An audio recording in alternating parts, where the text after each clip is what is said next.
الحمد لله نحمده ونستعينه ونستغفره ونعوذ بالله من شرور أنفسنا ومن سيئات أعمالنا من يهده الله فلا مضل له ومن يضلله فلا هادي له وأشهد أن لا إله إلا الله وحده لا شريك له وأشهد أن محمدا عبده ورسوله يا أيها الذين آمنوا اتقوا الله حق تقاته ولا تموتن إلا وأنتم مسلمون تسألون به والأرحام إن الله كان عليكم رقيبا يا أيها الذين آمنوا اتقوا الله وقولوا قولا سديدا يصلح لكم أعمالكم ويغفر لكم ذنوبكم ومن يطع الله ورسوله فقد فاز فوزا عظيما أما بعد فإن خير الحديث كتاب الله وخير الهدي هدي محمد صلى الله عليه وسلم وشر الأمور محدثاتها وكل محدثة بدعة وكل بدعة ضلالة وكل ضلالة في النار فأعوذ بالله من الشيطان الرجيم بسم الله الرحمن الرحيم كل نفس ذائقة الموت ثم إلينا ترجعون قال النبي صلى الله عليه وسلم أكثروا ذكر حازم اللذات عاني الموت সর্বাগ্রে প্রশংসা জানাই সেই রব্বুল আলামিনের দরবারে যিনি আমাদেরকে জুমা জামাতে একত্রিত হওয়ার তৌফিক দান করেছেন, তাই আমরা সকলে বলি আলহামদুলিল্লাহ। দরুদ ও সালাম বর্ষিত হোক মানবতার দিশারি নবী করিম সাল্লাল্লাহু আলাইহি ওয়াসাল্লামের উপর, সকলে বলি সাল্লাল্লাহু আলাইহি ওয়াসাল্লাম। আমাদের বিভিন্ন রকম জিনিস নিয়ে আমাদের মতভেদ আছে, আমাদের ভিতরে দলদারিতা আছে, আমাদের ভিতরে জাতি বিভক্ত আছে, কিন্তু জাতি ধর্ম নির্বিশেষে একটি জিনিসে কোনো মতভেদ নাই, সেটা হচ্ছে মৃত্যু। প্রত্যেকটা মানুষ, প্রত্যেকটা ধর্মের, প্রত্যেকটা জাতির লোক আর যাই হোক মৃত্যুটা সুনিশ্চিত, মানে মরণ হবে। কিন্তু মুসলিম পরকালে বিশ্বাস করতে হবে, আর অমুসলিম পরকালে বিশ্বাস করে না। ও মনে করে যে দুনিয়াতে ভালো কিছু করলে আবার ভালো কিছু হয়ে ফিরে আসবে, পুনর্জন্মে বিশ্বাসী, মানে আবার ভালো জন্মিয়ে ফিরে আসবে। আর খারাপ হালতে মৃত্যুবরণ করলে ও খারাপ কিছু হয়ে ফিরে আসবে। কিন্তু মুসলিমের বেলায় তা নয়। মুসলিম বিশ্বাস করবে আল্লাহ সুবহানাহু ওয়া তাআলার উপরে ঈমান রাখবে, ফেরেশতাগণের উপরে ঈমান রাখবে, বিচার হবে, শেষ দিবস, বিচার ফায়সালা হবে, ফলাফল জান্নাত জাহান্নাম কি হবে আল্লাহ তাআলা আলাম। কিন্তু যতক্ষণ পর্যন্ত মানুষ হিসাবে মানুষের শ্বাস আছে, মৃত্যু সংগঠিত না হচ্ছে, ততক্ষণ পর্যন্ত একটা মানুষের কি কর্ম ঈমানি হালতে থাকা এবং ওই ঈমানের উপরে যেন ব্যক্তি মৃত্যুবরণ করতে পারে, এই ফিকির তাকে সর্বদা করে রাখতে হবে। কারণ জানা নাই যে মৃত্যু কখন তাকে ধরে ফেলবে। সেজন্য তো রাসূলুল্লাহ সাল্লাল্লাহু আলাইহি ওয়াসাল্লাম একটি হাদিসে বলেছেন, আকসিরু যিকরা হাজিমিল লাযাত আনিয়াল মাউত। তোমরা ওই জিনিসকে বেশি শরণাপন্ন হও, ওই জিনিসকে তোমরা সবচেয়ে বেশি মনে রাখো যে জিনিস তোমার জীবনের স্বাদকে কেটে দিবে। জীবনের অসংখ্য স্বাদ, অনেক স্বাদ, জীবনের প্রত্যেকটা সেকেন্ড মানুষের কাছে আশা, প্রত্যেকটা দিন, প্রত্যেকটা বছর, প্রত্যেকটা সময় মানুষ আশা নিয়ে থাকে। মানুষ একথা মানুষের মুখে মুখে, মানুষের অন্তরে গেঁথে আছে যে আশা না করলে আবার মানুষ বাঁচে। তো আশা, কোন আশাতে মানুষ বাঁচবে বলেন?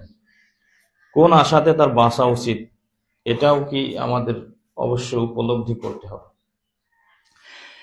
বিষয়গুলো হচ্ছে এমন যে কোরআন হাদিসের জায়গায় থাকলো আমরা আসলে অনুধাবন করে নিতে পারলাম না, অনুধাবন করতে পারলাম না। সেজন্য বাংলাদেশের একজন প্রখ্যাত আলেম আছেন, উনি বলে যে রব্বুল আলামিন যদি আমাদেরকে দিয়ে চলে তাহলে জাতির সামনে আমাদেরকে গ্রহণীয় করো, আর যদি আমাদের নিয়ে না চলে তাহলে জাতির সামনে এমন আলেম ওলামা পাঠাও যে জাতি তাদেরকে গ্রহণ করবে। মূলত মানুষ হিসাবে মানুষ তো মরণশীল, মানুষ সবাই জানে, কিন্তু মানুষের পরিবর্তনটা কই, যেটা সবচেয়ে জরুরি মানুষের ক্ষেত্রে, পরিবর্তনটা নেই। হাঙ্গামা ডাঙ্গামা, ভাইয়ে ভাইয়ে বিভাজন, বনে বনে বিভাজন, এই মানুষের উগ্রামি, উগ্র মেজাজ, হুট করে একটা মানুষের সঙ্গে ভালো কথোপকথন না করা, মানুষকে মানে উটকো মেজাজ, আসলেই যে এগুলো মুসলিম চরিত্রের সঙ্গে মানানসই নাকি বেমানানসই, এটা কি কখনো আমি আপনি অনুধাবন করে দেখেছি? অথচ আপনি জানেনই না যে হয়তো বা এরকম হতে পারে যে হুট করে হুঙ্কার দিচ্ছেন, ওই সময় আপনার মৃত্যু সামনে দাঁড়াইছে। তো আপনি কিভাবে মৃত্যুকে স্মরণ করলেন? মৃত্যু সুনিশ্চিত, আপনি মুখে বলছেন যে মৃত্যু সুনিশ্চিত, ধোকা ফাঁকি কেন? এত রং ঢং কেন? দুনিয়াতে এত দাঙ্গামা হাঙ্গামা কেন? জেল ফাঁস তো ঠিকই চলতেছে, থানা পুলিশ ঠিকই তো চলতেছে, কিন্তু কেন চলবে? ব্যক্তিগতভাবে আপনি শুধরিয়ে যান। বিশ্ব রেকর্ডে এরকম আছে, কোন একটি জায়গা বিশ্বে আছে যে সেখানে প্রশাসন 50% তুলে নিয়েছে, প্রশাসন লাগে না, মানুষ চেঞ্জ হয়ে গেছে, মানুষ পরিবর্তন হয়ে গেছে। যে সমস্ত ফেতনা ফেসাদে আসলে কিছু না। ফেতনা ফেসাদ, আপনার সঙ্গে কিসের মারামারি? আপনার সঙ্গে কেন বড় কথা বলব? সুন্দর আচরণ, আপনি মুসলিম চরিত্র কি আল্লাহ রসুলের দিকে তাকাইয়েছেন কখনো? অথচ আল্লাহ সুবহানাহু ওয়া তাআলা কুরআনুল কারীমে সার্টিফিকেট দিয়েছেন তো তার চরিত্রের ব্যাপারে। লাকাদ কানা লাকুম ফি রাসূলিল্লাহি উসওয়াতুন হাসানাহ, উত্তম আদর্শ রেখেছি তোমাদের জন্য তোমার রসুলের ভিতরে, ওটাকে ফলো করো, ওই আদর্শ ধরো, ওই আদর্শকে ধরো। কিন্তু মানুষ যার যত ক্ষমতা, দুনিয়াবি ক্ষমতা, তার সঙ্গে কথা বলাই দুষ্কার। যিনি মুহাম্মাদুর রাসূলুল্লাহ, সারা পৃথিবীর নবী, মুসলিম জাহানের মাথার মুকুট, তিনি সাহাবীদের ভিতরে বসে থাকতেন, মানুষ, বাইরের মানুষ বুঝতো না যে ইনি কে, মুহাম্মদ সাল্লাল্লাহু আলাইহি ওয়াসাল্লাম কে, নবী ইনি কে, চিনে বের করতে হতো যে ইনি, পরিচয় দেওয়া লাগতো যে ইনি। আর এখন যদি ওয়ার্ডেরও নেতা হয় সর্বনাশ, আর যদি থানার নেতা হয় তাহলে তো আরো সর্বনাশ, আর জেলার নেতা হলে তো কথাই নেই। তাহলে মৃত্যুর অনুধাবনটা ওর কই? যেটা মুহাম্মদ সাল্লাল্লাহু আলাইহি ওয়াসাল্লামের কাছে চিনে বের করতে হতো। আর তার মতো মানুষ মানে সামান্য একটু মানে গেছে সামাজিক ভাবে, আল্লাহ তাআলার কাছে হয়তো বা সালাত পড়ে না, আল্লাহর কাছে হয়তো বা তার মান নাই, সামাজিক দৃষ্টিকোণের মধ্যে তার মান, সে মানুষকে আর মানুষই মনে করে, তার কথা ভালো মুখ দিয়ে বেরই হয় না, উগ্র জানোয়ারের মতো আচরণ। কিন্তু এগুলো আসলেই মুসলিম মিল্লাতের ভিতরে একজন মুসলিম হিসাবে আপনার মুখে মানানসই নাকি বেমানানসই আপনি ভেবে দেখেছেন? তাহলে আল্লাহ রসুলের ওই হাদিসটা আপনি কিভাবে মূল্যায়ন করতে পারলেন? রাসূলুল্লাহ সাল্লাল্লাহু আলাইহি ওয়াসাল্লাম বলেছে, আকসিরু যিকরা হাজিমিল লাযাতানিয়াল মাউত, ওই জিনিসকে তুমি সবচেয়ে বেশি স্মরণ করো যে তোমার জীবনের স্বাদকে মিটিয়ে দেবে, সব স্বাদ জীবন থেকে কেটে যাবে। মানুষের স্বাদ আল্লাহর জিনিস সব কেটে ধ্বংস হয়ে যাবে। জীবনে কত আশা, বিল্ডিং বাড়ি করব, 10 তলা 20 তলা করব, ওখানে বসবাস করব, নিচে ভাড়া দেব, নিচে দোকান থাকবে, এর কত আশা মৃত্যু ধরে ফেলেছে। সব আশা যেভাবে আছে ওইভাবেই পড়ে আছে। 5টা ছেলে বিদেশ দিয়েছে, এক এক দেশে এক একজনকে দিয়েছে, প্রত্যেক ছেলে 10,000 করে টাকা পাঠাবে, 50,000 টাকা, পায়ের উপরে পা তুলে মুসলিয়ে খেয়ে বেড়াবে, কিন্তু কি সৌভাগ্য হয়নি, মৃত্যুতে ধরে ফেলেছে। তো মৃত্যুকে আপনি এভাবে, মৃত্যু তো ঠিকই আপনার সামনে চলে আসবে, তো আপনি পরকালের পাথেও কি জমিয়েছেন? এখন আপনাকে যদি এখন আপনার মৃত্যু হয়, তাহলে আপনি কি জবাব দিবেন রব্বুল আলামিনের কাছে? এই ফিকির আপনার মধ্যে কবে আনবেন? কবে আনবেন? সেই জন্যই তো আল্লাহ সুবহানাহু ওয়া তাআলা বলেছেন, ওয়ালাকাদ যারানা লিজাহান্নামা কাসীরাম মিনাল জিন্নি ওয়াল ইনস লাহুম কুলুবুন লা ইয়াফকাহুনা বিহা ওয়া লাহুম আ'য়ুনুন লা ইবসিরুনা বিহা ওয়া লাহুম আযানুন লা ইয়াসমাউনা বিহা উলাইকা কাল আনামি বাল হুম আদাল ওয়া উলাইকা হুমুল গাফিলুন। রব্বুল আলামিন কুরআনুল কারীমের 7 নম্বর সূরা, সূরা আরাফের 179 নম্বর আয়াতে বলেছেন যে বেশিরভাগ মানুষ এবং জিনকে আমি জাহান্নামে দেব। নাউজুবিল্লাহ। বেশিরভাগ মানুষ এবং জিনকে জাহান্নামে দেব। কারণ চোখ আছে, দেখে নাই, কান আছে, শুনে নাই, অন্তর আছে, অনুধাবন করে দেখি নাই, অনুধাবন করে ওর ভুলিয়েই দিয়েছে যে ওরে সর্বনাশ, কোটি কোটি টাকার মালিক আমি, মানুষকে মানুষ হিসাব করার আমার হিসাব আছে? ভ্যানালাকে মানুষ মনে করবো আমি? একজন লেবারকে আমি মানুষ মনে করবো? ওর হিসাবে তো গুনিয়েই নি আমি।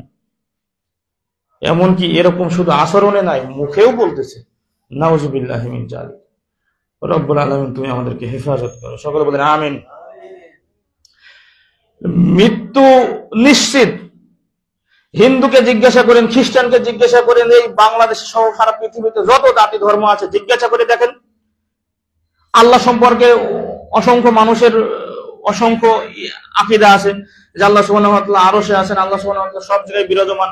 বিভিন্ন রকম আল্লাহ সম্পর্কে মানুষের হেজিটেশন আছে, নিয়তকে স্থির করতে পারে নাই, চিন্তাকে স্থিতিশীল করতে পারে নাই, কোরআন হাদিসের আদলে আনতে পারে নাই। রসুল কিসের তৈরি, মাটির তৈরি নাকি নূরের তৈরি, বিভাজন আছে, বিভক্ত আছে, কিন্তু একটা জিনিসে বিভক্ত নয়, সেটা হচ্ছে মৃত্যু। তো এটার ভাবনা আপনার মধ্যে কই? এটার ভাবনা হচ্ছে এই, যেরকম ব্যাখ্যা যদি আমরা বলি, এই ব্যাখ্যাটি সবাই গণহারে বলে থাকে, আমরা ওই ব্যাখ্যাটি বলবো যে সাপকে একজন নসিহত করতেছে, আরে তুই একটু ভালো করে সোজা হয়ে চল, সোজা হয়ে চল। সাপ কি আর সোজা হয়ে, কি সোজা হয়ে চলা জিনিস নাকি? তো সোজা হয়ে চলতে পারবে না, আঁকা বাঁকা না হলে তো চলতে পারবে। তো ওই সাপ আঁকা বাঁকা চলতেছে, এখন একজন সামনের পরে যদি ওরকম চলে, তাহলে তো মানুষ আতঙ্কিত হবে, ওরে মেরে ফেলেছে। তো মেরে ফেললে তো আসলে 60 হয়ে যাবে, ও তো এখন চলতেছে না, আঁকা বাঁকা হওয়া লাগবে না, মাইরে যখন ফেলেছে তখন 60 হয়ে গিয়েছে। তখন একজন বলছে যে ও 60 তুই ঠিকই হলি, মানে সোজা তুই ঠিকই হলি, কিন্তু মরার পলে হলে। তো মানুষ আপনি ওই ফিকির করেন না, সাপের মতো সোজা আপনি হয়ে যান, কিন্তু মরার পরে সারা দুনিয়া ঘুরে বেড়ায়, মাথাতে টুপি ওঠে না, মরে গিয়েছে, সর্বনাশ। গ্রামের মাতব্বর, গ্রামের মুরব্বীরা উঠে, ওরে তোর বাপের মাথায় টুপি দে। নাউজুবিল্লাহি মিন যালিক। আরে আহাম্মক, তুই বাপের মাথায় এখন টুপি দিচ্ছিস, যখন জীবিত ছিল তখন এই জাতি কাজ করতে পারিসনি? যে বেটা কি ব্যাপার, তুমি মুরব্বী হয়ে গেলে তাও তোমার মাথায় কেন টুপি উঠলো না? তোমার মুখে কেন দাড়ি গজালো না? কেন তুমি নামাজ কালাম পড়ো না? মৃত্যুকে তুমি কিভাবে স্মরণ করছো? মৃত্যু যে কোনো সময় তো আমাদেরকে ধরতে পারে, তো আপনি এই সম্পর্কে কি ফিকির আছে আপনার? আর মরে যাচ্ছে সাথে সাথে, সর্বনাশ।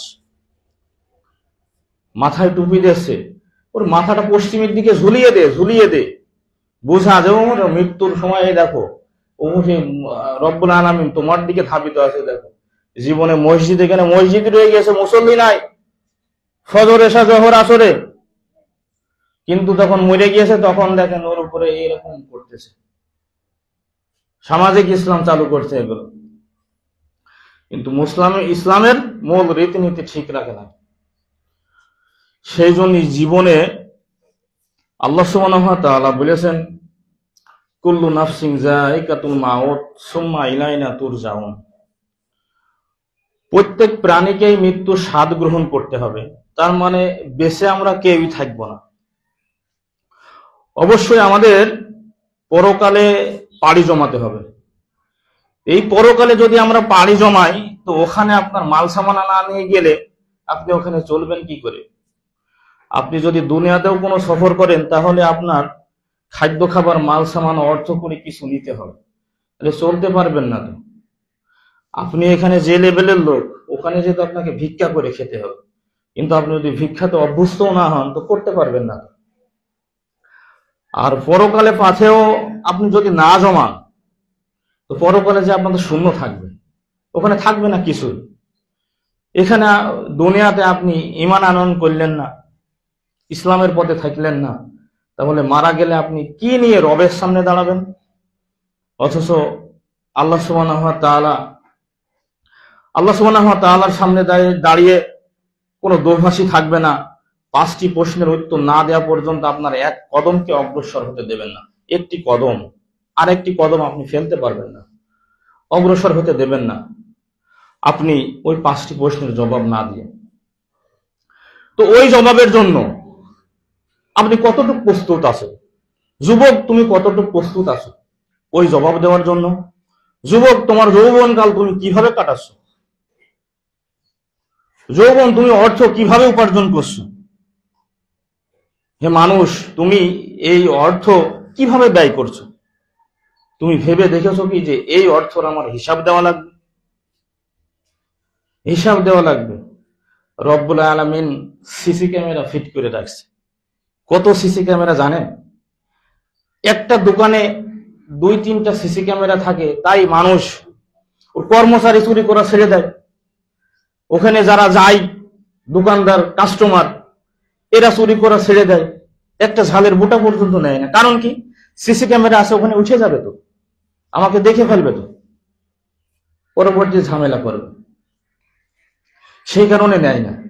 কিন্তু রব্বুল আলামিন আপনাকে ধরার জন্য, আপনাকে ছবি করার জন্য, আপনাকে ভিডিও করার জন্য এই দুনিয়াতে অসংখ্য জিনিস রেখেছেন। রব্বুল আলামিন আমাকে ক্যাপচার করার জন্য 2 কাঁধে 2টা ফেরেশতা রেখেছেন।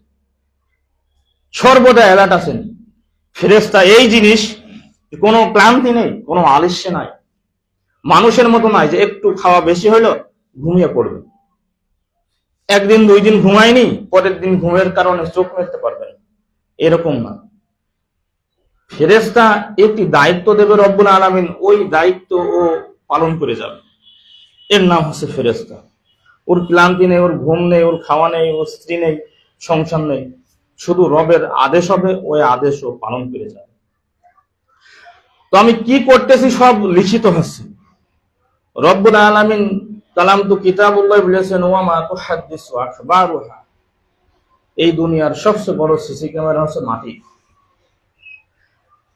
আপনি যেখানেই থাকেন না কেন, মাটির উপরে আছে।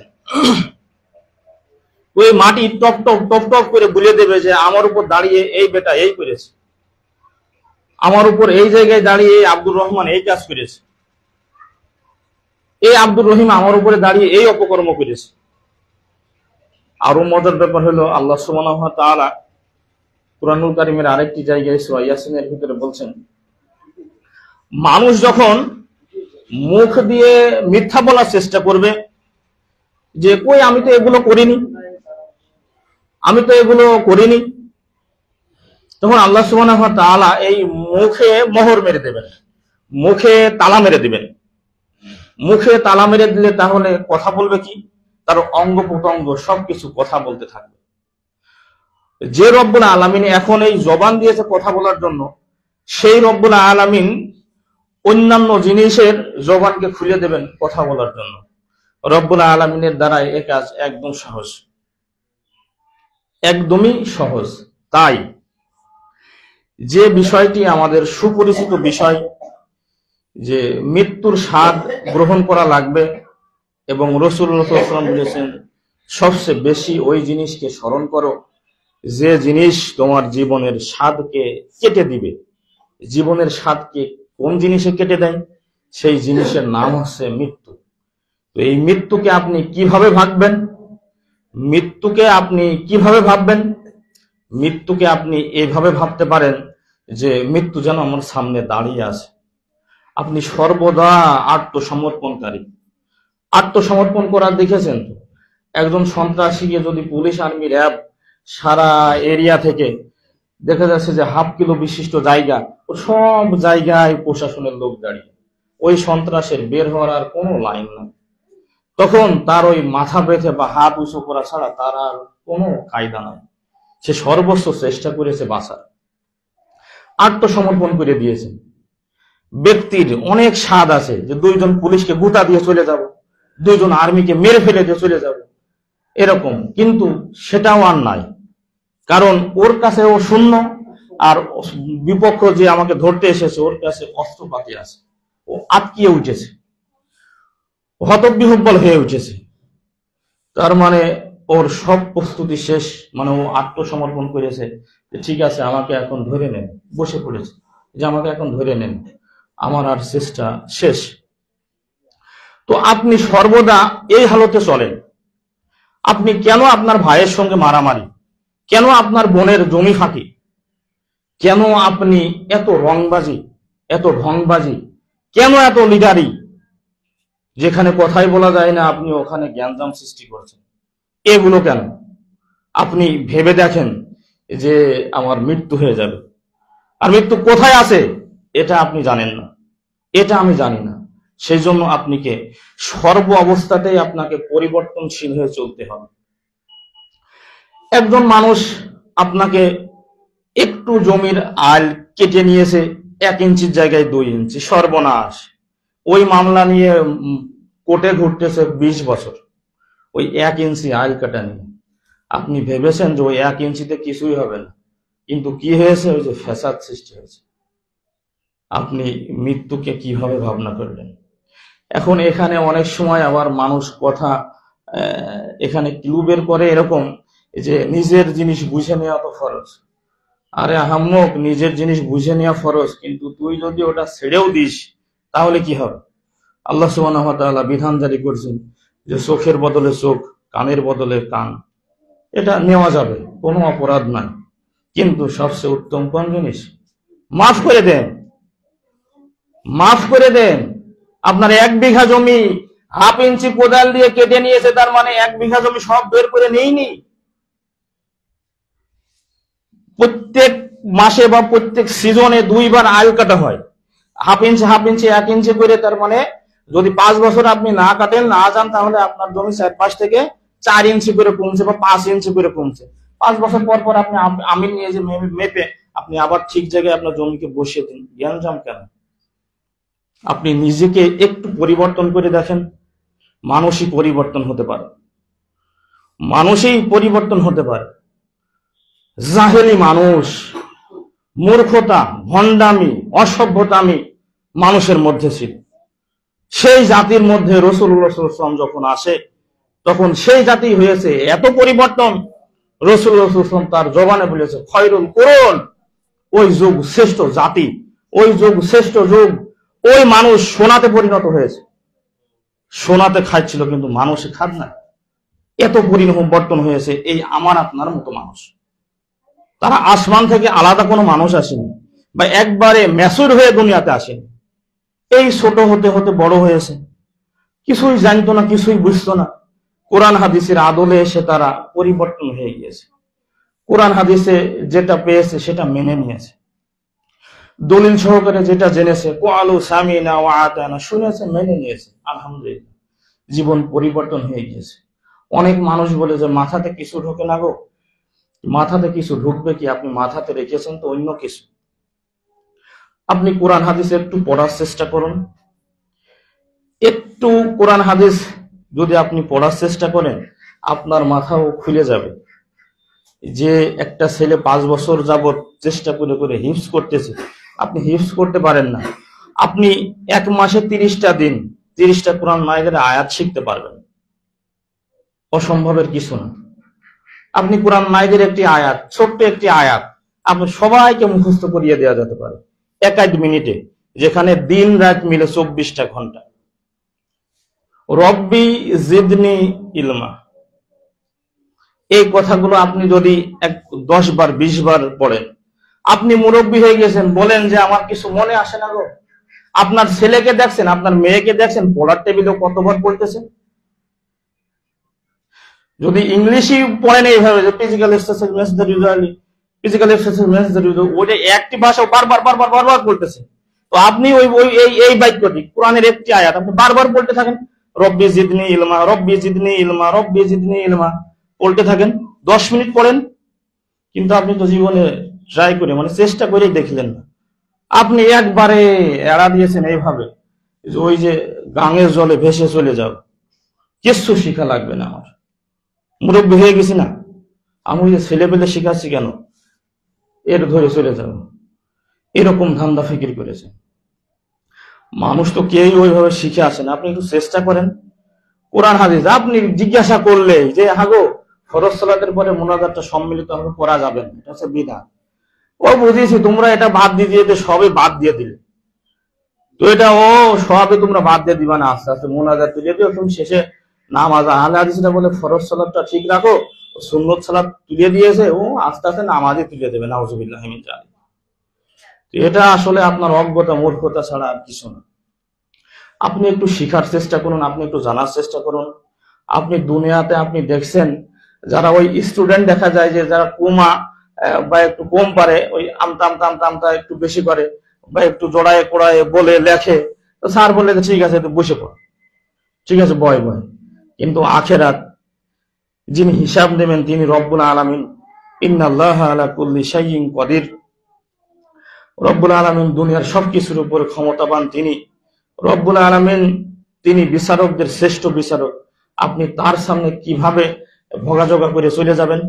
আপনার জীবনের সবকিছু অক্ষরে অক্ষরে বুঝিয়ে দিতে হবে। ওখানে ধোকা ফাঁকির জায়গা নাই। মানুষ মানুষকে ধোকা দিতে পারেন, আপনি আপনি আমাকে ধোকা দিতে পারেন, আপনি আপনার ভাইকে ধোকা দিতে পারেন, কিন্তু না, রব্বুল আলামিনকে ধোকা দিবেন কিভাবে? ধোকা দিতে পারবেন না। একটা মোবাইল চালায় আমি আপনি, এই মোবাইলের যে রেজুলেশন, এই মোবাইলের যে সফটওয়্যার, আপনি কলের সফটওয়্যার দিয়ে অন্য আর কোনো কিছু করতে পারবেন না। যেটা কল দেওয়ার সফটওয়্যার, এটা দিয়ে আপনি ওই গান রিংটোন বাজাতে পারবেন। তো সেই রব্বুল আলামিন সৃষ্টি করেছে আমাকে আপনাকে, আমাকে আপনাকে রব্বুল আলামিন সৃষ্টি করেছে, তাহলে আমাকে দ্বারা আমার দ্বারা কি করাতে পারবেন রব্বুল আলামিন? আমি আমি তাকে ধোকা দিয়ে কিভাবে চলে যাব? যিনি তৈরি সৃষ্টি করেছেন আমাকে, ধোকা দিতে পারবেন না। তাই এগুলো ধোকা ফাঁকির মধ্যে আমি আপনি না থেকে আল্লাহ সুবহানাহু ওয়া তাআলা কোরআন এবং হাদিসে যে বিষয়গুলো বলেছেন সেই বিষয়গুলো আমি আপনি একটু মানার চেষ্টা করব ইনশাআল্লাহ। রব্বুল আলামিন তুমি আমাদেরকে কবুল করো। এখানে কোরআন মাজিদের আমি আরেকটি আয়াত বলি। আল্লাহ সুবহানাহু ওয়া তাআলা সূরা আরাফের 34 নম্বর আয়াতে বলছেন, ফাইজা জাআ আজালুহুম লা ইস্তাখরুনা সাআতা ওয়া লা ইস্তাকদিমুন। রব্বুল আলামিন বলতেছেন, যখন তাদের নির্ধারিত সময় এসে যায়, যখন একটা মানুষের নির্ধারিত সময় এসে যায়, মানে মৃত্যুর ঘন ঘটা এসে যায়, মৃত্যুর গড়গড়া এসে যায়, মৃত্যুর দ্বার প্রান্তে চলে গেছে, তখন ওই ব্যক্তি বলে, রব্বুল আলামিন তুমি যদি আমার একটু সময় দিতে, রব্বুল আলামিন যদি তুমি আমাকে একটু সময় দিতে, আমার এই জমি আমি রাখতাম না, এই মানুষের মধ্যে দান করে দিতাম। রব্বুল আলামিন এই আমার এই অর্থ ব্যাংক ব্যালেন্স রাখতাম না, মানুষের মধ্যে দান করে দিতাম। কিন্তু রব্বুল আলামিন একটি সেকেন্ড সময় কি দিবে? একটি সেকেন্ড সময়ও দিবে না। তাই এই বিষয়গুলো আপনার জানা থাকতে হবে বা জানতে হবে। রব্বুল আলামিন এই বিষয়গুলো দেখেন কুরআনুল কারীমে স্পষ্ট কাতর ভাবে যে জানিয়ে দিয়েছেন। আপনি কি ভণ্ডামো করবেন, কি ফন্দি ফিকির করবেন, রব্বুল আলামিন এটাও কোরআন মাজিদে জানাই দিয়েছেন যে বেটা সারা জীবন তুই এইভাবে চলছিস, মৃত্যুর আগেও তুই এই কর্মটা করবি, মৃত্যুর একদম আগ মুহূর্তে ও ওই কর্মটা করবে।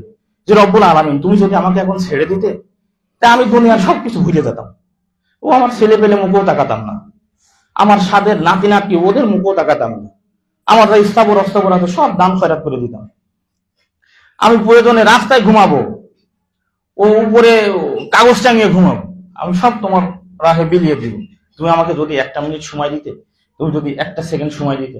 কিন্তু রব্বুল আলামিন কি দিবেন? এক মুহূর্ত এগিয়েও যাবে না, এক মুহূর্ত পিছিয়েও আসবে না, নির্ধারিত সময় তার মৃত্যু সংগঠিত হয়ে যাবে। তো আপনি এই আয়াতের মর্ম কথা বুঝতে পারছেন কি, যে আপনার কি ধরনের প্রস্তুতি নিয়ে চলা উচিত?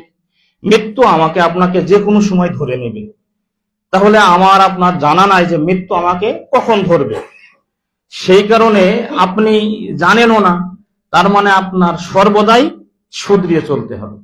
আপনি নিজেকে পরিবর্তন করে ফেলেন, আপনি নিজেকে পরিবর্তন করে ফেলেন। যারা বড় বড় আলেম ওলামা সুপারস্টার দেখছেন, খুব বড় আলেম ওলামা, ওনাদের সামনেও এক সময় 10-20 জন থাকতো। ওনাদের সামনেও ওনারা ওই একটা দুইটা করে আয়াত শিখতে শিখতে পুরা কোরআন হিফজ করছে, 10,000 5,000 হাদিস শিখছে। আপনিও 10,000 5,000 নয়, বেসিক যেগুলো লাগে এগুলো আপনি শেখার চেষ্টা করেন, ইনশাল্লাহ শিখে যাবেন। প্রস্তুতি এভাবে নেন যে আমাকে বাঁচতে হলে আমার কোন কোন হাদিসগুলো ফলো করতে হবে, হালাল খেতে হবে, হারাম খাওয়া যাবে না, সর্বদা আমার কথাকে সুন্দর মার্জিত করতে হবে, উগ্র মেজাজ থাকা যাবে না, উগ্র কথা বলা যাবে না, কারণ আমি তো রবের ভয়ে আছি, আমাকে তো পরিবর্তন হতে হবে। পরিবর্তন যদি আপনি না হন তাহলে ফলাফল কি হবে? ফলাফল খুবই নিকৃষ্ট হবে, আপনি নিজেই বুঝতে পারছেন। আপনি একটু ফিল করে দেখুন যে আপনার উগ্রমতি আসলে কি হয়ে যাচ্ছে, সর্বনাশ। আপনি বলেন বাচ্চাদের ক্ষেত্রে মানুষ পিতা মাতা এ কথা বলে থাকে, আরে বেটা তো পড়লো না, আসলে কি করা যাবে, ওর নিজের পায়ে নিজেই কোড়াল মারছে। আরে ওর চেয়েও বড় আপনি আহাম্মকে আছেন, নিজের পায়ে আপনি নিজে কোড়াল মারছেন। আপনি সন্তানদের প্রলোভনে পড়ে আপনি আখেরাত পরকালের সবকিছু হারিয়ে ফেলেছেন। 5 ওয়াক্ত সালাত পড়ার আপনার সময় নেই। কিভাবে? ওরে সর্বনাশ, এখন বটরের সময় ধান না কাটলে হয় নাই, ও ভিজে ভিজে যাতে পারে শুকনো, ও জহর গেল গা, জহর আর পড়ার দরকার নেই, ও কষে বতর বুঝেনি, কষে একদম পড়িয়ে দিবেন। কিন্তু আপনি কিভাবে জানছেন? কিভাবে আপনি বুঝতে পারলেন যে আমার হাতে এত সময় আছে, যে বতর বের হয়ে গেলে এরকম হবে? প্রস্তুতি, এই কি আপনার প্রস্তুতি? সন্তানদের জন্য আপনি তাকে সর্বস্ব, 6 মাসের খাদ্য তোলার জন্য আপনার যদি এই প্রস্তুতি হয়, তে আখেরাতে অনন্তকালের জীবন, যেখানে শুরু আছে শেষ বলে কিছু না। তো ওখানকার প্রস্তুতি আপনার কি প্রস্তুতি নিচ্ছে? আপনি কি মনে করছেন যে ধোকা ফাঁকি, এই দুনিয়ায় যেরকম ধোকা ফাঁকি দিয়ে চলে যাচ্ছি, কোনো বোকা শোকা লোক, কোনো সোজা সপ্টা লোক যদি পেয়ে যায়, তাহলে তাকে ধোকা মেরে 500 টাকা কামাই করে নিয়ে চলে যাচ্ছে। কেউ একটু বললো যে হাগো আমার একটা মামলা করার দরকার, আমার একটু ডাক্তার বাড়ি যাওয়ার দরকার, এখান থেকে আপনি হরিনাথপুর থেকে কুষ্টিয়া নিয়ে যাওয়ার 6,000 টাকার রিপোর্ট করিয়ে দেখাচ্ছে যে 2,000 টাকা আপনার পকেটে ঢুকে গেছে। এই ধোকা দিয়ে আপনি মনে করছেন যে তো বুঝতেই পারলো না, ডাক্তার আমার গোপনে টাকা দিয়ে দেবে বা বিকাশে আমার টাকা মেরে দেবে। তো এই ধরনের ধোকা ফাঁকে আপনি এখানে চলতে পারেন, কিন্তু পরকালে ধরা পড়ে যাবেন। সবকিছু রেকর্ড হচ্ছে।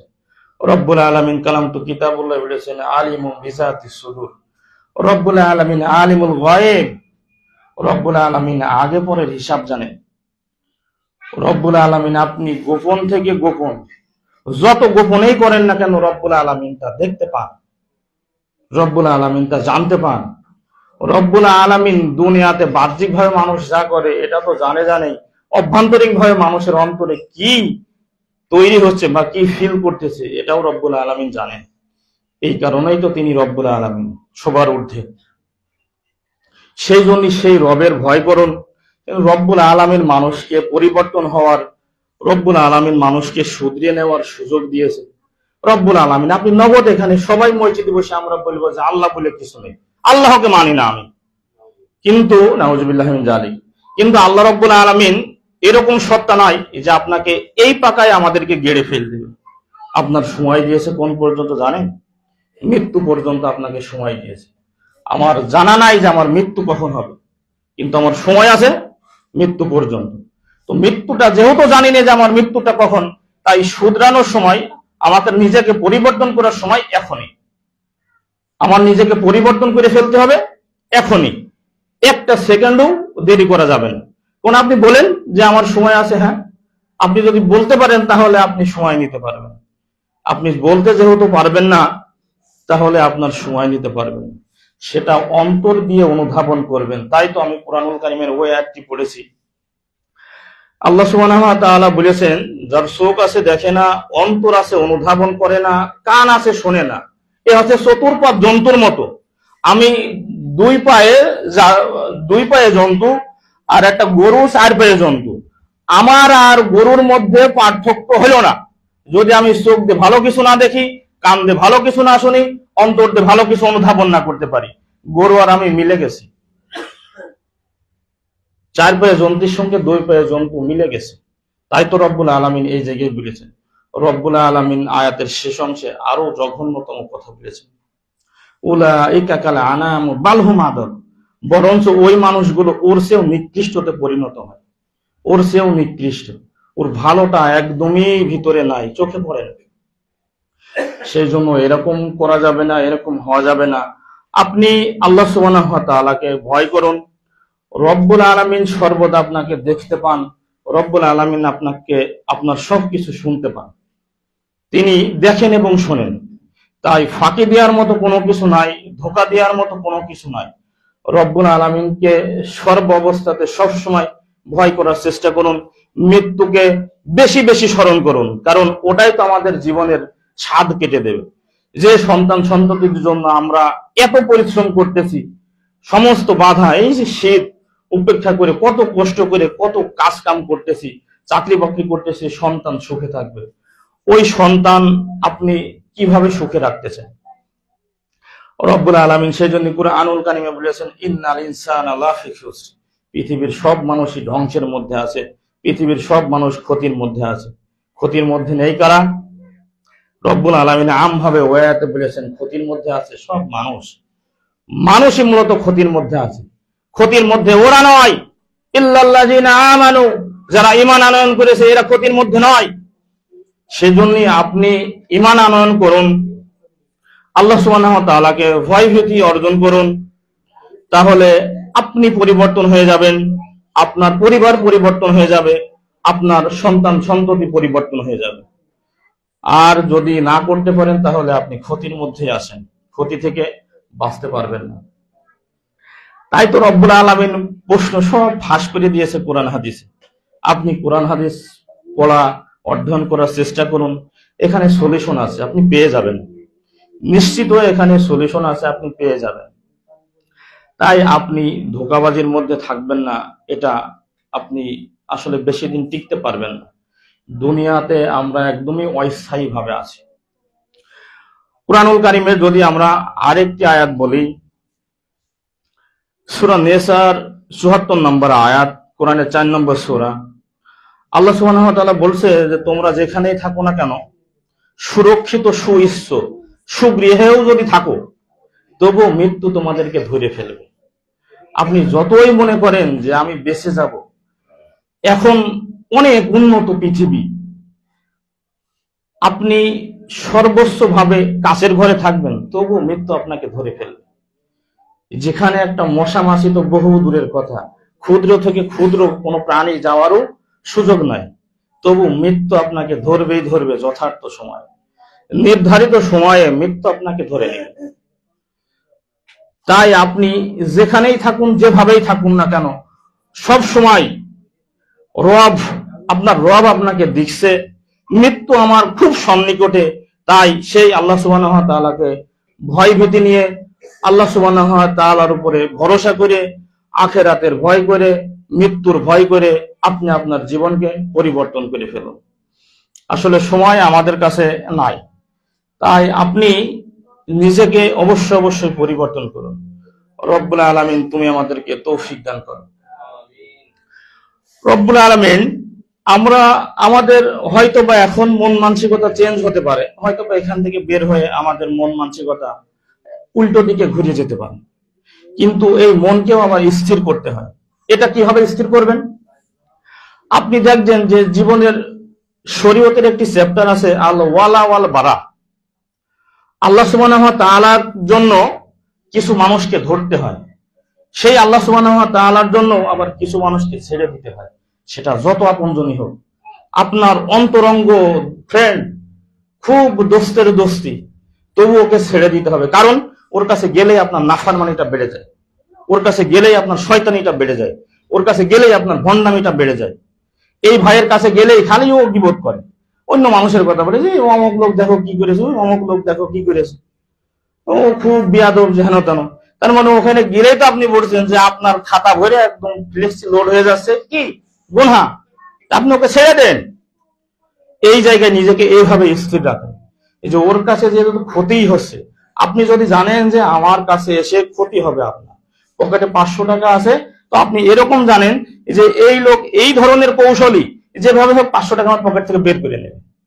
ওই যে আপনার ওই ইসের মতো, হকারের মতো বাসে উঠেছে, ও জানেন যে ও সাথে কোনো কাজ হবে না, এক বোতল ওষুধ নিয়ে আসে, ওই আসলে ও পানি পুড়ে নিয়ে এসে, রং গুলিয়ে নিয়ে এসে, হয়তো এমন হতে পারে, কিন্তু ও এমন ভাবে বচন ভঙ্গি দিয়েছে, এমন ভাবে বলেছে যে শেষমেশ ওই মেধাবী মানুষই আপনি শেষে বলছেন। শেষে ওরা একটা কথা দিয়ে ঘায়েল করে, আপনাদের একটা থিম বলি, যে ওরা একটা কথা দিয়ে, এই যে অন্তত আপনারা না নিলেও বাড়ি মা বোন আছে, ওদের জন্য একটু নিয়ে যান, ওনাদের ভালো কাজ করবে। তখন মানুষ এটাকে যাই খালি মায়ের জন্য বা স্ত্রীর জন্য, বোনের জন্য এক প্যাকেট নিয়েই যায়। ওই বুদ্ধিমান, আপনি জানছেন, প্রথমে বুঝতেও পারছিলেন যে এর ভিতর পানি ভরা, এর ভিতর রং গুলাইনো, কিন্তু সেই মানুষই আপনি ওটা আবার নিয়ে নিয়েছেন। তাই এরকম ভাবে যেরকম নিয়ে নিয়েছেন এটা বুঝতে পারলেন। তো আপনি এরকম যদি দেখতে পান যে কোনো ভাইয়ের কাছে যেয়ে, কোনো বন্ধুর কাছে যেয়ে, কোনো চাচার কাছে যেয়ে, কোনো মুরব্বীর কাছে যেয়ে আপনার শয়তানি বাড়তেছে, ভণ্ডামি বাড়তেছে, নষ্টামি বাড়তেছে, তাহলে আপনি কি করবেন? ওর সোহবত আপনি ছেড়ে দেন। নিজেকে যদি ধরে রাখতে চান, তাহলে আপনি নিজেকে যদি পরিবর্তন করতে চান, তাহলে কি করবেন? 5 ওয়াক্ত সালাত যারা পড়ে তাদের কাছে যান, তাদের সোহবতে থাকেন। যারা সর্বদা মুখে কোরআন হাদিস বলে, আপনি তাদের সোহবতে যে ইলম অর্জন করার চেষ্টা করেন। এই যে নামাজটা কিভাবে পড়বো আপনি বলেন, যে আসলে মানুষের সঙ্গে কথাবার্তা কিভাবে বলতে হয়, মানুষের সঙ্গে আচার আচরণ কিভাবে করতে হয়, এগুলো আপনি একটা ভালো মানুষের কাছে যে শিখুন। তাহলে দেখবেন যে আপনি নিজেকে স্থির রাখতে পারছেন।